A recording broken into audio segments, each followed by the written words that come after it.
Oke, selamat siang semuanya. Kita Iya, mulai dulu sambil menunggu teman-teman yang lain.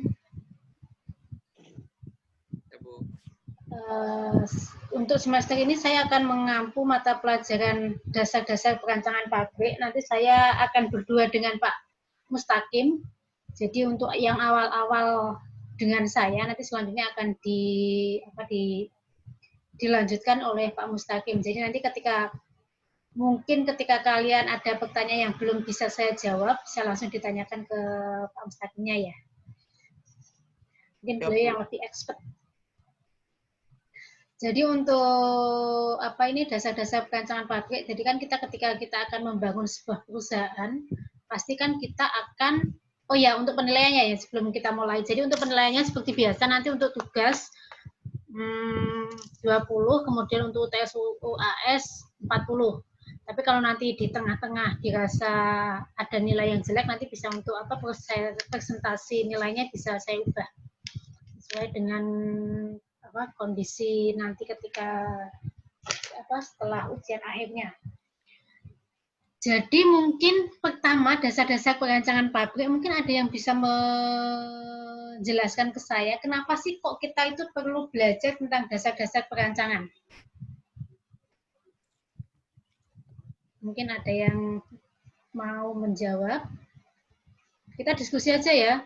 Mungkin kalau daring ini kan tidak seenak ketika kita offline, cuma kita mencoba untuk tetap bisa interaktif ketika di kelas. Jadi kenapa sih kita kok perlu belajar dasar-dasar perancangan? Mungkin ada yang bisa membantu menjawab. Agar memperoleh acuan, Bu. Ya, Bu. Gimana? Agar memperoleh acuan atau agar memperoleh kerangka acuan gitu. Kayak step by step-nya. Agar memperoleh kerangka acuan step by step-nya. Yang lain?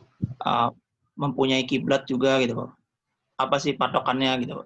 Mempunyai kiblat. Ada yang lain?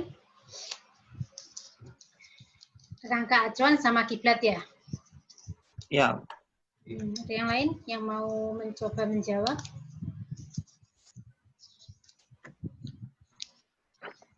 Kenapa sih kok kita perlu belajar dasar-dasar perancangan itu kenapa sih gitu? Sebenarnya perlu nggak sih dasar-dasar perancangan itu? Bisa menjawab, Bu. Nyaman? Kamu sudah nyalain video sepertinya. Ya, Bu. Sudah nyalain mic. Gimana? Izin menjawab, berarti kenapa kita perlu belajar dasar-dasar perancangan pabrik? Karena sebelum kita mulai proses merancang real pabriknya, Bu, kita harus tahu dulu dasar-dasarnya dulu. Apa sih pondasi kita merancang pabrik ini, Bu? Kita harus tahu dulu arahnya kita mau kemana. Merancang itu awalnya kita dasar-dasar. Kalau kita tidak tahu dasar-dasar perancangan, kita asal merancang saja, Bu. Nanti pabrik yang kita rancang jadi amburadul, Bu, tanpa ada arah tertentu. Jadi dasar-dasar perancangan pabrik ini sebagai kaidah atau aturan dalam kita merancang pabrik. Mana yang kita rancang terlebih dahulu, alat mana yang harus kita rancang dulu, proses mana yang kita utamakan, dan apa pertimbangannya. Seperti itu, Bu, kalau menurut saya, Bu. Oke, jadi kan intinya kalau kita mengetahui kenapa kita harus belajar dasar-dasar perancangan ini kan kita supaya mengetahui, kita tahu mau kemana sih pabrik kita itu akan kita bawa kemana. Kemudian ketika awal sebelum kalian merancang, ketika kalian merancang pabrik, basis perancangan kalian biasanya kan ketika kita merancang kita akan tetap akan ada basis perancangan. Itu biasanya kemana? Yang tahu basis perancangan kita mau kemana? Di manakah basis perancangan kita?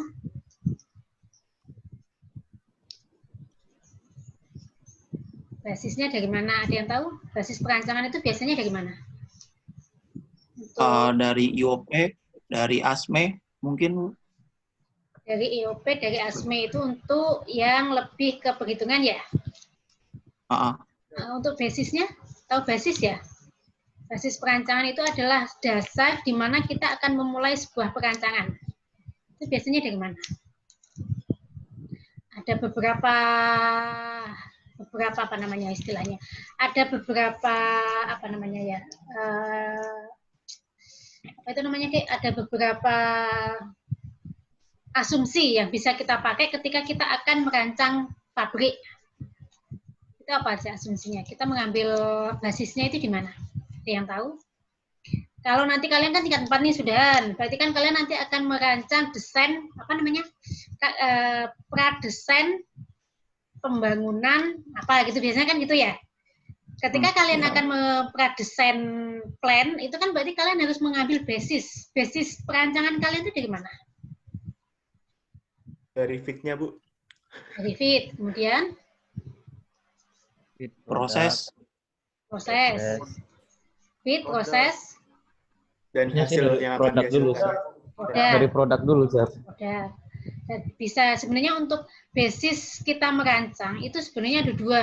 Kita mau based on produk atau based on fit. Sebenarnya seperti itu. Jadi kalau produknya biasanya adalah misal kita akan merancang perusahaan, biasanya perusahaan A ini, dia misalnya apa ya, perusahaan apa ya paling gampang, bioetanol. Di perusahaan bioetanol dia membutuhkan membutuhkan produk sekian. Berarti kan kita merancang dari berapa produk yang kita hasilkan. Tetapi kalau ketika kita merancang dari fit, berarti kan misal di kelapa sawit ini di kelapa sawitnya dia bisa menghasilkan berapa ton. Sehingga kan dari berapa ton itu kita ambil sebagai basis untuk fit-nya. Jadi ada dua, antara basis untuk produk ataupun basis untuk fit. Jadi sebenarnya mana sih sebenarnya yang lebih menguntungkan atau lebih bisa kita gunakan itu tergantung dari misalkan kalian sudah punya fit-nya. Berarti kan fit-nya di situ adalah berapapun fit-nya di situ kita olah sehingga produknya akan produk berapa yang kita hasilkan, ya kan? Tetapi ketika kita berbasis pada produk, berarti kita akan menghitung mundur ke belakang berapa fit yang kita inginkan. Sebenarnya kan alasan utamanya adalah apa sih tujuan kita membangun pabrik itu? Apakah pabrik itu kita bangun untuk memenuhi kebutuhan atau untuk tambahan atau untuk apa? Seperti itu. Bisa dipahami sampai di sini? Ya, bisa, Bu. Bisa.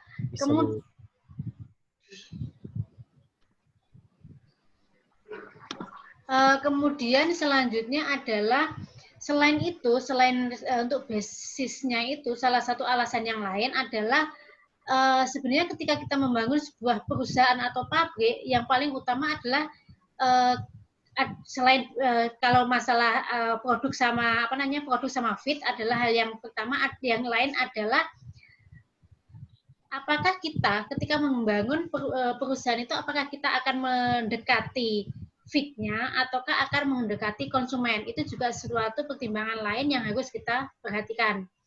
Kalau misal kita memilih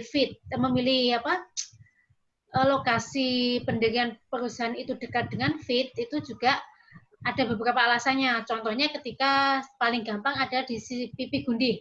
Di Pipi Gundi itu plannya kan dekat dengan dengan sumbernya ya. Salah satunya alasannya adalah karena gasnya yang korosif. Kalau dengan jarak yang begitu jauh, nanti akhirnya keluar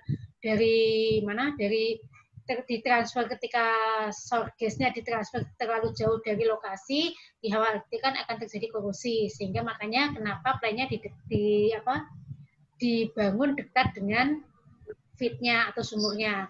Tapi juga ada untuk yang yang produknya atau pabriknya itu dibangun dekat dengan dengan konsumennya, itu juga bisa.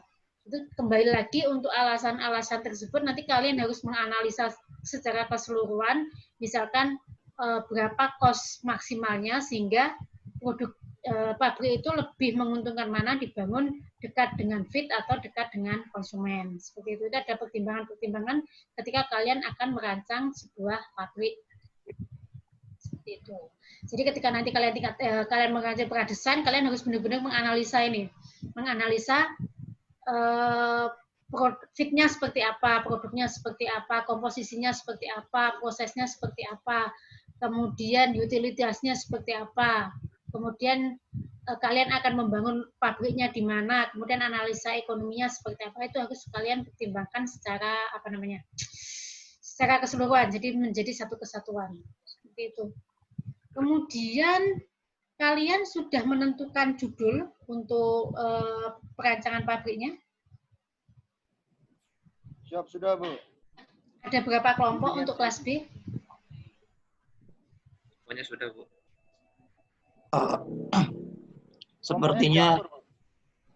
Sepertinya sudah, Bu. Kok sepertinya toh? Ada berapa kelompok di kelas B? Kebanyakan soalnya kemarin kan udah ketemuan sama Pak Adit dulu gitu, Bu. Ngebahas untuk judul dan apa dan sebagainya. Tapi saya kurang tahu apakah itu judulnya diganti atau enggak yang lain gitu, Bu. Kalau semuanya sih sudah ada gitu, garis besar sih, gambaran besarnya gitu. Garis besarnya gitu, gambaran. Tapi untuk fiksasinya mungkin masih nunggu kelanjutan pembimbing mungkin gitu, Bu. Masih menunggu kelanjutan pembimbing ya? Tapi kalau garis besar saya rasa udah punya semua gitu, Bu. Karena udah setor semua sih, Bu. Mungkin semuanya untuk pradesain semua? Iya, pradesain. Pradesain semua. Nggak ada yang untuk yang analisa di apa? Untuk yang desain apa? Untuk tesis yang ada di laboratorium nggak ada? Nggak ada kayaknya. Soalnya kan di masa pandemi ini kan takutnya kalian nggak punya kesempatan untuk PKL keluar gitu loh. Nanti jangan-jangan akan terhambat juga, khawatirnya sih. Ini bisa sebagai bahan pertimbangan juga. Tadi dari untuk yang apa dasar untuk yang perancangan tadi gimana, ada pertanyaan? Jadi kalian memang benar-benar harus memperhatikan gimana dari aspek awal dari material, proses, utilities, kemudian transportasi dan semuanya harus kalian pelajari supaya nanti di akhirnya adalah desain atau apa namanya pabrik kalian itu bisa apa namanya bisa menguntungkan seperti itu. Jadi untuk dasar-dasar perancangan ini ada beberapa handbook yang bisa kalian gunakan untuk referensi. Ada proses plan design, kemudian ada applied process design, ada handbook of petroleum processing, kemudian ada fundamental of natural gas processing, kemudian ada petroleum refining technology and economics, kemudian ada chemical apa ini? Ada chemical process equipment, kemudian yang ada juga standard book of petroleum and natural gas engineering. Ini adalah handbook, beberapa handbook yang bisa kalian gunakan untuk referensinya. Ya nanti materinya saya kirim ya. Kemudian di sini adalah untuk dasar-dasar desain pabrik. Jadi untuk dasar-dasar desain pabrik atau plan design ini ada beberapa hal yang harus diperhatikan. Yang pertama adalah skema bagaimana unit didesain, dibangun, dan dioperasikan. Di sini ketika kalian akan merancang pabrik itu kalian harus benar-benar bisa memastikan atau bisa menganalisa atau bisa menentukan skema unit yang akan kalian bangun, redesain, bangun, dan operasikan. Jadi gini, misal kalian ada satu feed itu kalian harus bisa memastikan bahwa desain yang kalian buat itu adalah seaman mungkin. Selain seaman mungkin, kalian juga harus memastikan bahwa desain itu tidak, maksudnya apa ya, tidak boros. Bukan tidak boros, itu adalah desain itu optimal. Optimal dalam artian ketika kalian bisa menggunakan 2 alat, itu harus kalian memilih 2 alat itu dibanding dengan 3 alat. Tetapi ketika akan memilih desain itu, kalian juga harus memperhatikan apakah dia dioperasikan secara aman atau tidak. Itu juga harus menjadi pertimbangan. iPhone ini siapa ya?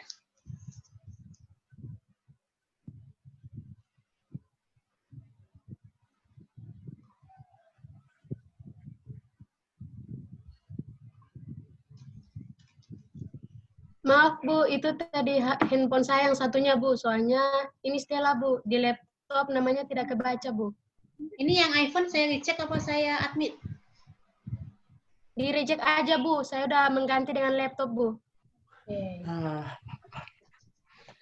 Namanya iPhone soalnya. baru punya Bu. Ya makanya. Enggak, pasti yang enggak iPhone pasti iri. Jadi gitu. Jadi misalnya nih, misalnya ketika kalian ada menggunakan apa namanya istilahnya proses misalnya dari distilasi. Distilasi itu bisa dengan 2 distilasi atau dengan 1 distilasi misalkan. Kalian di situ harus menganalisa distilasi. Kalian akan memilih mana ini antara menggunakan 2 kolom distilasi atau 1 kolom distilasi. Di situ kalian harus memastikan ketika kalian memilih 1 kolom distilasi itu memang kemurnian yang kalian inginkan itu memang tercapai. Kemudian bisa dioperasikan dengan baik atau benar. Tetapi ketika 1 kolom distilasi itu tidak bisa, berarti ya nggak apa-apa, kalian bisa menggunakan 2 kolom distilasi. Seperti itu. Bisa dipahami ya di sini ya? Di sini skemanya itu adalah kalian mendesain sesuatu pabrik itu adalah dengan mendesain seminimal mungkin, tetapi misalnya alatnya seminimal mungkin, tetapi menghasilkan produk yang kita inginkan dan dioperasikan dengan dan bisa dioperasikan dengan maksimal. Karena kan ketika kita mendesain sebuah pabrik dan mendirikan pabrik kan tetap akhir perhitungannya kan UUD ya, ujung-ujungnya duit kan. Dimana ketika kita mendesain itu adalah mana sih yang mempunyai cost yang paling kecil mempunyai cost paling kecil dan menghasilkan keuntungan sebesar-besarnya.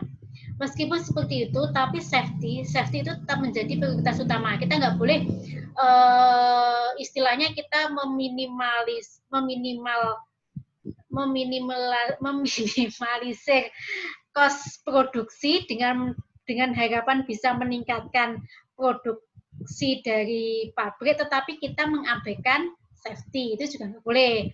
Karena kan tetap safety itu menjadi prioritas utama ketika kita juga mendesain itu. Jadi pastikan ketika kalian mendesain bahwa selain mendapat keuntungan, juga kalian bisa memastikan semua proses yang ada di pabrik kalian itu berjalan dengan aman. Seperti itu. Bisa dipahami ya sampai di sini ya? Ya, Bu. Kemudian yang kedua, desain alat suatu perancangan untuk membangun atau memproduksi barang atau jasa.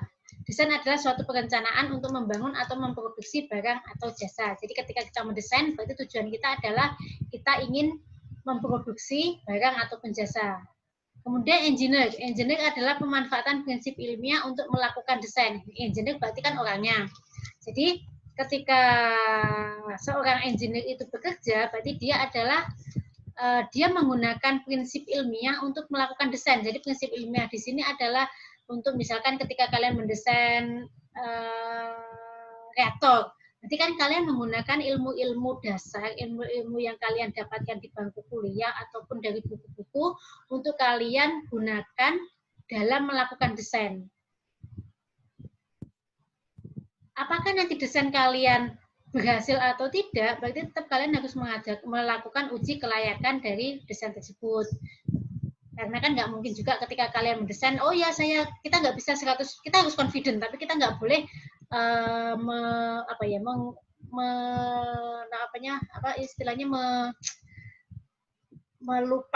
melupakan kaidah-kaidah untuk pengujian, kemudian untuk menganalisa dan yang lainnya itu nggak boleh. Tapi ketika kita mendesain, kita yakin desain kita, tapi kita juga harus melakukan uji-uji kelayakan pada alat yang kita desain.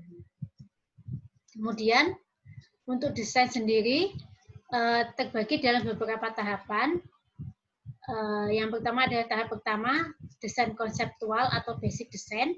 Yang kedua adalah desain konstruksi. Jadi yang pertama kalau untuk proses desain atau basic design itu adalah hitung-hitungan di atas kertas. Jadi ketika hitung-hitungan di atas kertas, kemudian kalau kita mendesain itu biasanya kita nggak akan mendesain sendiri, tetap akan ada orang lain yang meng-approve ya, maksudnya mengecek pekerjaan kita. Karena kan kadang-kala ketika kita bekerja sendiri itu kan akan beda.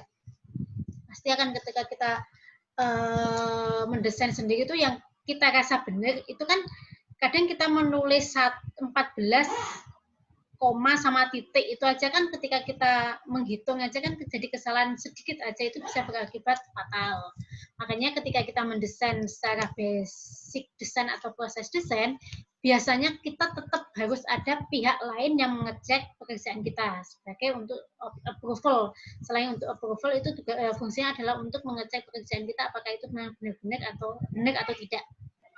Kemudian yang kedua yaitu desain konstruksi. Berarti kalau sudah desain konstruksi sini, kita sudah mulai membangun atau mengkonstruksi dari apa yang sudah kita hasilkan di proses desain. Jadi misalkan kalian bikin reaktor, yang pertama kalian menghitung dulu tinggi reaktornya berapa, tebalnya berapa, kemudian kalian pakai tray tipe apa, atau misalnya pakai katalis mau tipe reaktor seperti apa, dengan tekanan berapa itu sudah kalian tentukan ketika basic design. Kemudian setelah basic design itu di-approve dan disetujui, maka langkah kedua yaitu mendesain konstruksinya. Berarti konstruksinya dari yang sudah kalian hasilkan perhitungan itu, kalian tinggal mengkonstruksi. Misalkan kalau misalkan diameter 30 inch, ya sudah 30 inch, kemudian tebal dindingnya berapa, untuk berarti kita bisa menggunakan alat mana sih, bisa menggunakan tipe tipe materialnya apa, apakah SS atau apa, itu bisa langsung kita desainnya. Bisa dipahami ya sampai sini ya. Jadi langkahnya adalah di proses desain dulu, kemudian di konstruksi. Kemudian untuk desain konseptual, pada prinsipnya mengandung perencanaan proses yang memberikan hasil produk atau layanan dengan ciri tertentu atau spesifikasi tertentu beserta spesifikasi peralatannya. Itu untuk desain peralatan. Kalau kemarin misalkan kalian ingin untuk jaringan gas kota misal, di situ kalian akan tahu spesifikasi. Oh, saya bisa menggunakan C1 C2 dengan persen volume misalnya, atau persen volumenya berapa untuk C1-nya maksimal berapa, C2 berapa, kemudian sulfurnya berapa. Setelah itu kan berarti kan spesifikasi khusus dari produk yang ingin kalian hasilkan. Tetap setiap kita membangun setiap kita membangun pabrik itu pasti akan ada spesifikasi produk yang khusus dengan batas-batas toleransi yang memang dengan batas-batas toleransi yang diperbolehkan. Kemudian untuk desain konstruksi mengandung bagaimana peralatan yang memenuhi syarat proses dapat diwujudkan. Kalau konstruksi kan lebih ke persyaratan ya. Kalau misalkan peralatannya ini menggunakan standar apa, kalau standar mau menggunakan tebal berapa, menggunakan material apa, itu merupakan bagian dari desain konstruksi. Ada pertanyaan sampai di sini?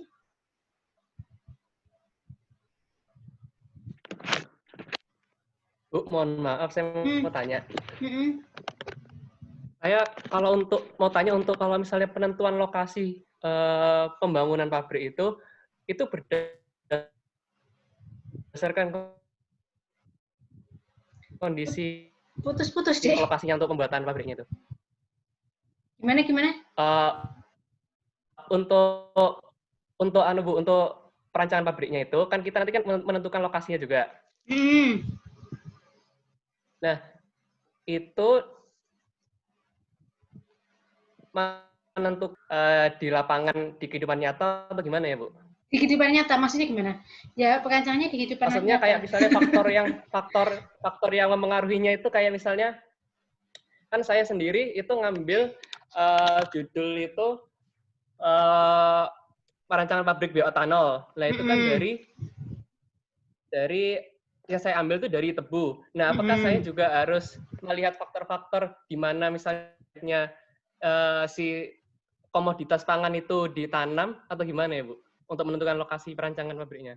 Jadi seperti yang sudah saya bilang tadi, untuk penentuan lokasi itu kan bisa dua. Kita bisa mengambil dari entah itu dekat dengan bahan baku atau dekat dengan konsumen atau konsumen atau dengan bahan baku. Kalau bahan baku, berarti kan ketika kalian misal nih, kalian mau pabrik bioetanol, ketika kalian mempertimbangkan nih, ketika kalian mau memilih lebih mana sih dekat konsumen atau lebih dekat dengan bahan baku, kalian bisa lihat, ketika kalian akan membuat 1 ton etanol, misal kalian membutuhkan feed berapa, berarti kan sudah kalian hitung kan itu. Ketika 1 ton etanol, kalian membutuhkan berapa puluh ton tebu misalkan. Ketika kalian mendekati konsumen dengan jarak antara pabrik tebu ke lokasi dekat dengan konsumen, misalkan pabrik tebunya, perkebunan tebunya ada di Cepu, misal ya. Kemudian konsumenmu kamu dekatkan di Surabaya. Misalkan kamu di sini akan membangun 1 ton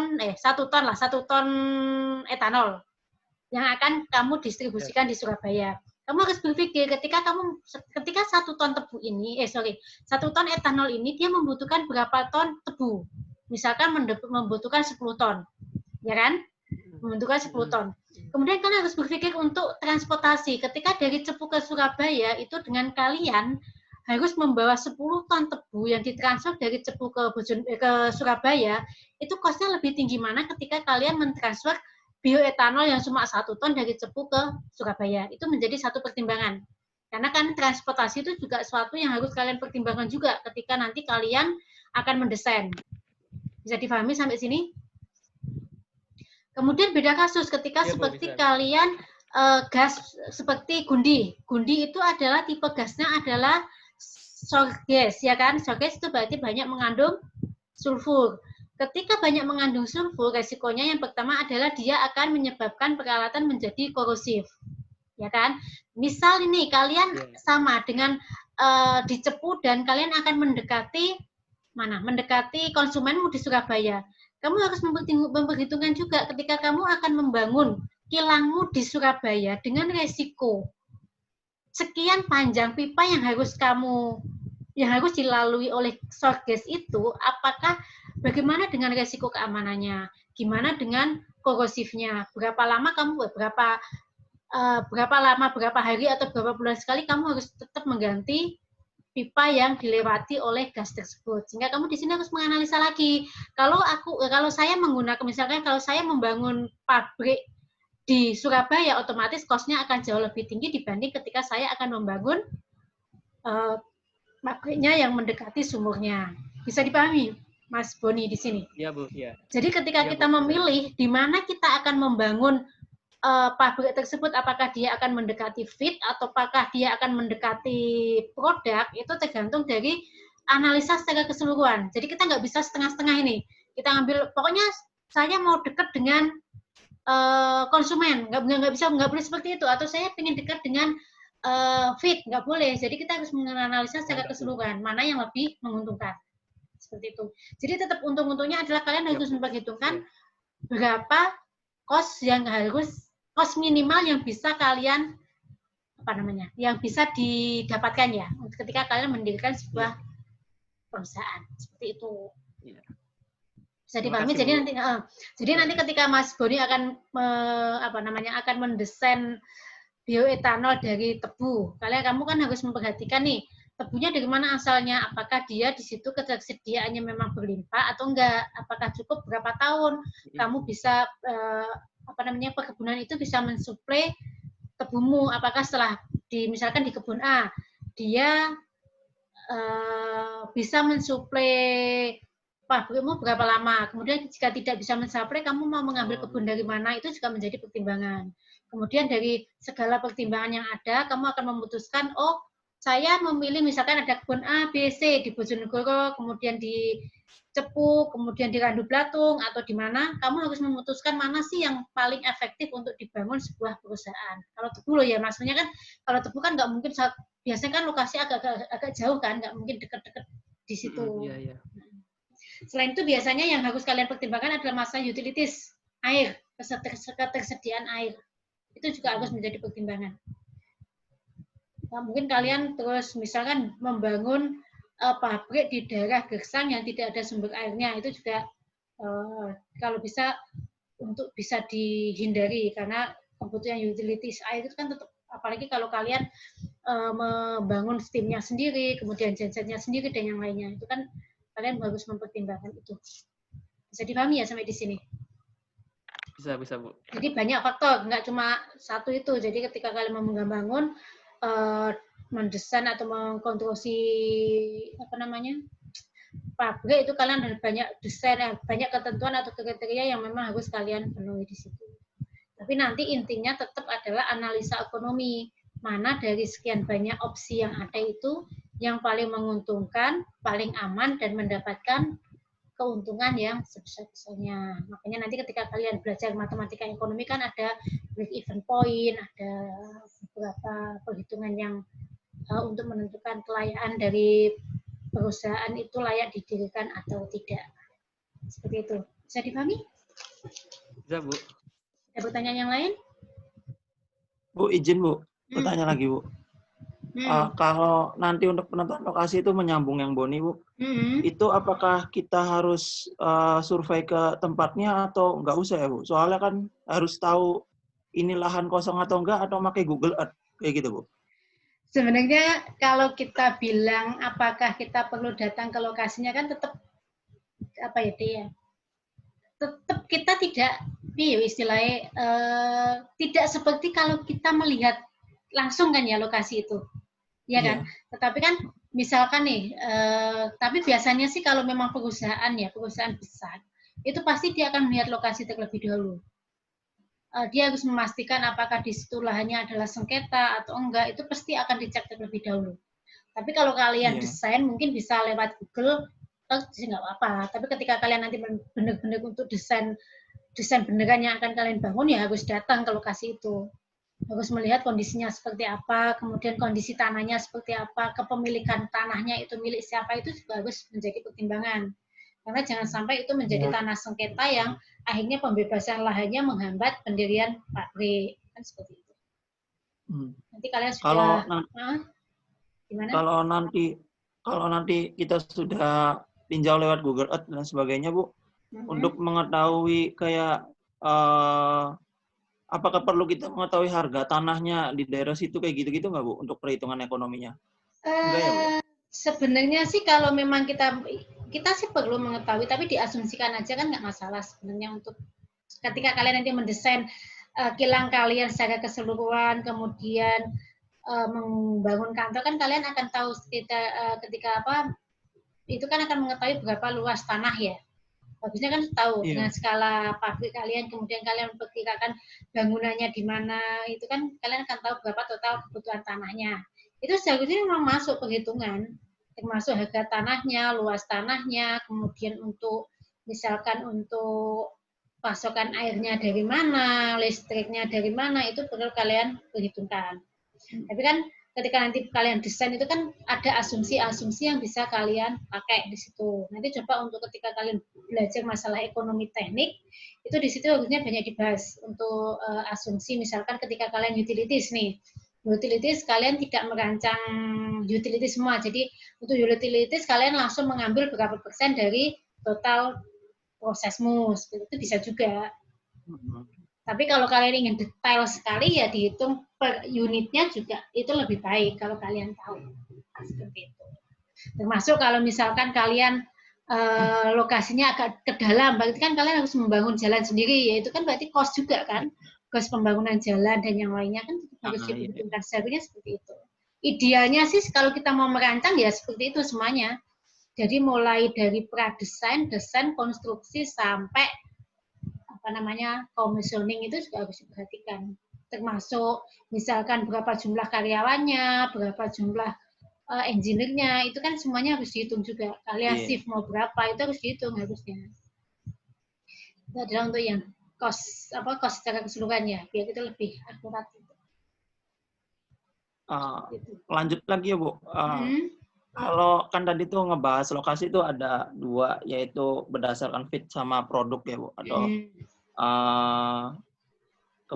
jumlah fit atau dengan konsumennya itu. Kalau misalkan ini Bu, misalkan aja kita ambil di Papua misalkan. Nah, itu kan misalkan fitnya ada banyak di sana dan produknya juga gampang disalurin di sana. Misal ini ya Bu. Tapi kayak untuk membangun pabrik kan nanti ngirim baja, ngirim apa, ngirim tanah, ngirim ini dan sebagainya itu susah itu Bu. Itu jadi pertimbangan nggak Bu?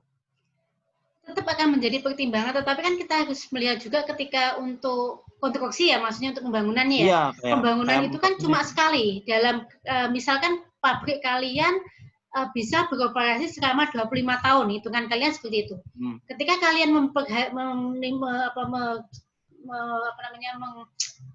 ketika kalian apa sih istilahnya? Jadi gini, ketika kalian menghitung pabrik kalian itu bisa bertahan 25 tahun. Kemudian masa konstruksi itu kan cuma sekali. Ya kan? Sekali aja kan ketika kalian mengirim misalkan baja, mengirim beton atau mengirim kebutuhan apa namanya besi dan yang lainnya ke Papua misalnya. Itu kan cuma sekali dalam 25 tahun, ya kan? Sedangkan untuk misal kalian mengirim feed, itu kan per day kan? Jadi kalian bisa hitung yang hanya sekali dikirim dan yang harus berulang kali dikirim. Itu pasti kalau dari hitungan kasar akan memilih tetap ketika feed-nya di Papua, kemudian pendistribusiannya di Papua, pasti sebuah perusahaan akan memilih dia dibangun di Papua. Karena untuk konstruksi cuma sekali dalam 25 tahun, sedangkan untuk pendistribusian feed maupun produk itu per day otomatis, ya kan? Kalau itu hitungannya pasti kan akan lebih menguntungkan jika dibangun di Papua. Seperti itu. Bisa dipahami, Adit? Bisa. Oke, ada yang lain? Jadi istilahnya sih sebenarnya kita harus banyak make sense, yang mana sih yang make sense itu yang akan kita lakukan gitu aja sih sebenarnya. Dengan kembali lagi kalau kita mendirikan perusahaan itu kan prinsipnya adalah dia bisa mendapatkan keuntungan sebanyak-banyaknya dengan cost yang minimal tapi tetap memperhatikan safety-nya. Gimana, ada pertanyaan? Oke, Bu. Sebelum kita lanjut. Jadi nanti ketika kalian desain ya, ketika desain itu kalian yang pertama yang harus kalian perhatikan itu adalah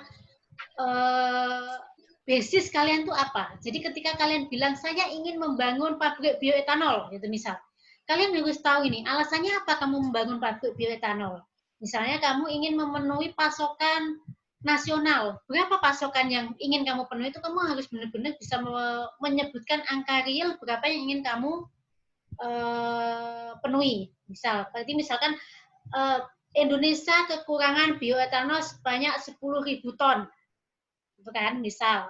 Berarti kalian dari situ kalian tujuannya adalah ingin memenuhi kebutuhan dari 10.000 ton.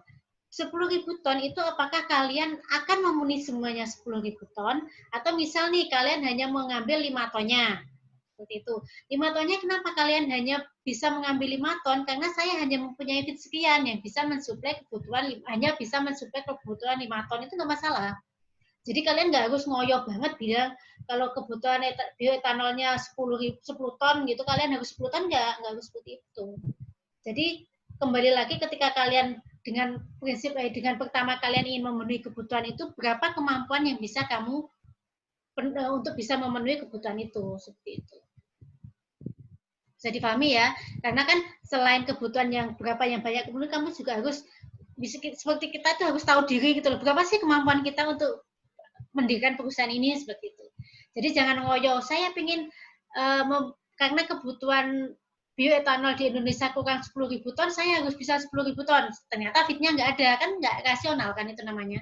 Tetap berapa feed-nya supaya kamu bisa mensuplai, harus 10.000 ton nih, misalnya 5.000 nggak masalah.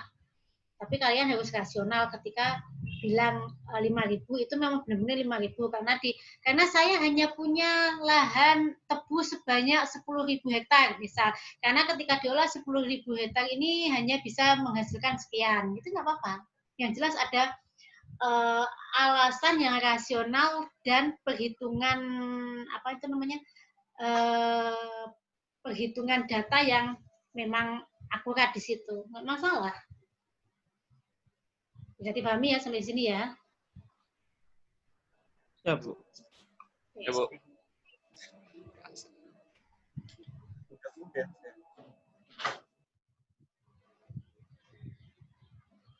Oke, kita lanjut untuk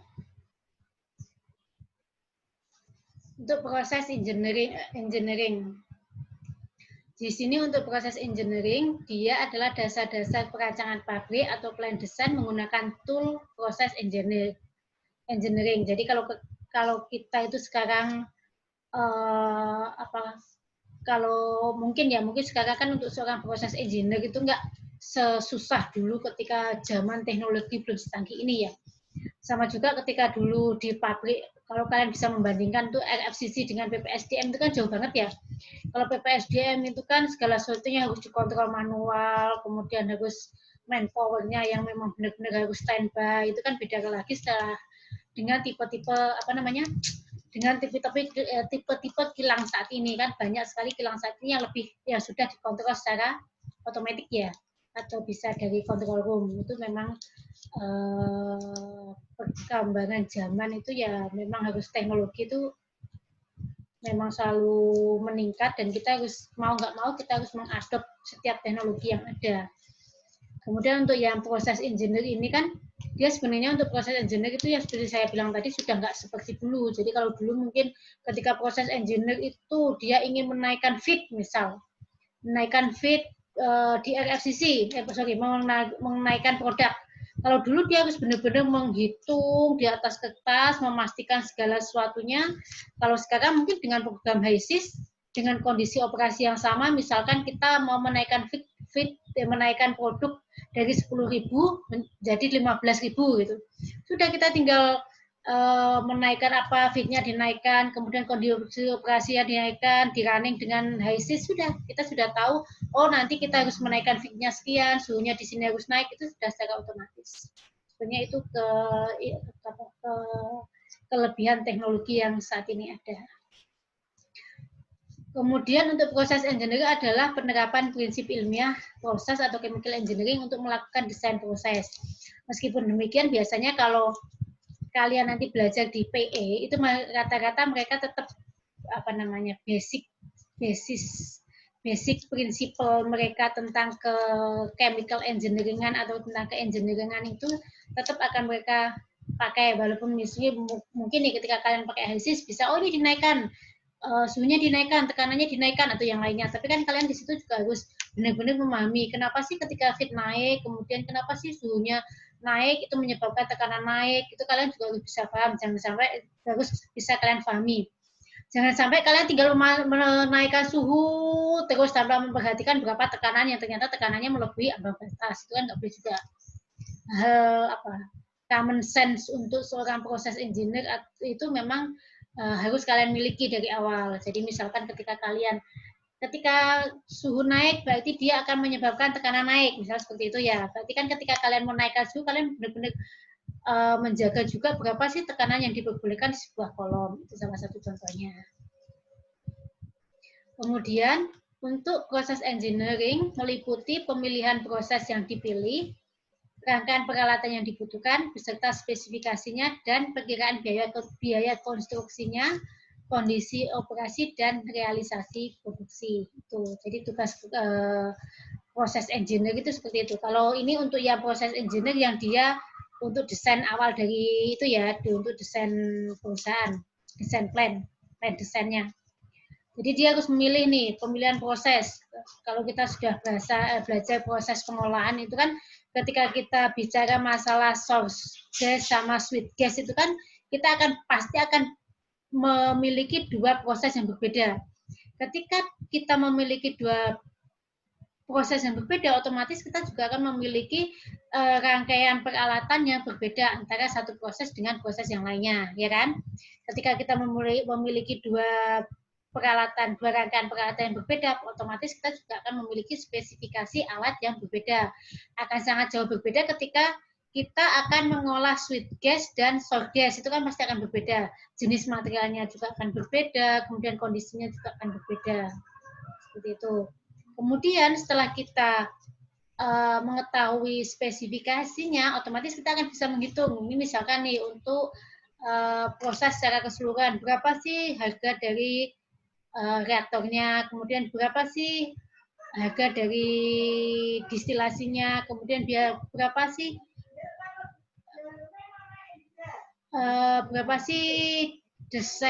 harga dari pompanya, itu memang harus diketahui dan harus kalian hitung. Makanya kalau di plan design kan kalian harus menghitung, memperkirakan berapa harga dari peralatan-peralatan yang akan kalian bangun. Kemudian nanti untuk realisasi produknya, kalian juga harus tahu ketika kalian sudah menghasilkan produk, berapa sih harga jualnya, itu juga kalian harus paham.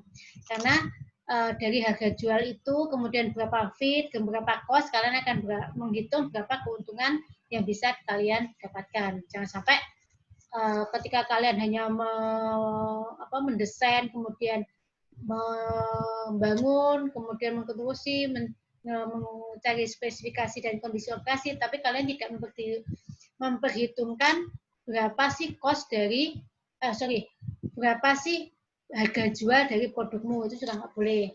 Jangan sampai nanti ketika kalian sudah membangun, ternyata belum 1 tahun sudah merugi karena harga jual dari produk kalian tidak sebanding dengan cost produksi yang harus kalian tanggung. Begitu.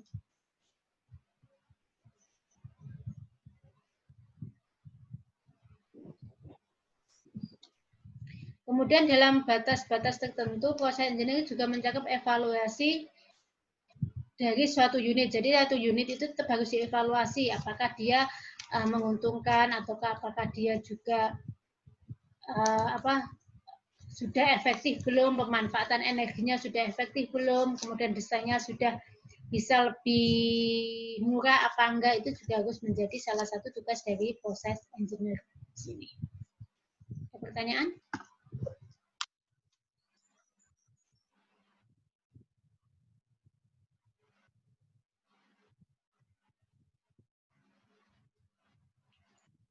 Ada pertanyaan? Kalau enggak, kita break 10 menit ya. Saya tak minum dulu. Nanti kita lanjut lagi. Ada pertanyaan enggak? Oke, Bu. Santai, Bu. Baik, Bu. Kita ini mau saya stop apa biarkan nyala? Biarkan nyala. Kondisi nyala aja, Bu. Kondisi nyala. Oke, sebentar. Tak stop recordnya dulu.